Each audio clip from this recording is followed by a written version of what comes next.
PM किसान योजना रे आसिला बहुत बड़ गोटे खुशी खबर।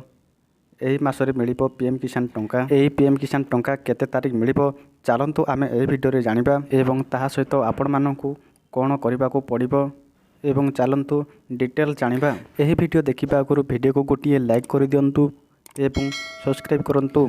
चलंतु आमे एही वीडियो को देरी न करी स्टार्ट करिबा।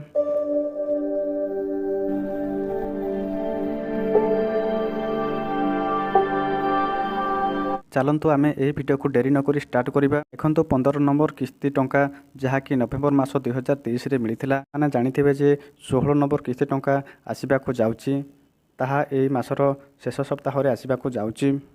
पीएम किसान 16 नंबर किस्ती टंका आसीबा पूर्वरु आपण मानकू पीएम किसान रे ई-क्वासी करिबाकू पड़िबो एवं जो माने नुआ अप्लाई करिथिले सेमानकू मध्य ई-क्वासी करिबाकू पड़िबो एवं जो मानकर अकाउंट नंबर सहित आधार लिंक होई नाही सेमाने मध्य शीघ्र बैंक अकाउंट सहित आधार कार्ड को लिंक करनियंतु। ଏହା कला परे आसीबाकू जाउथिबा 16 नंबर किस्ती टंका आपण माने पाई पारिबे। ଏହା थिला हमर संपूर्ण अपडेट। वीडियो को जति भलो लागि थाए ताले वीडियो को गोटिए लाइक कर दियंतु एवं सब्सक्राइब कर दियंतु।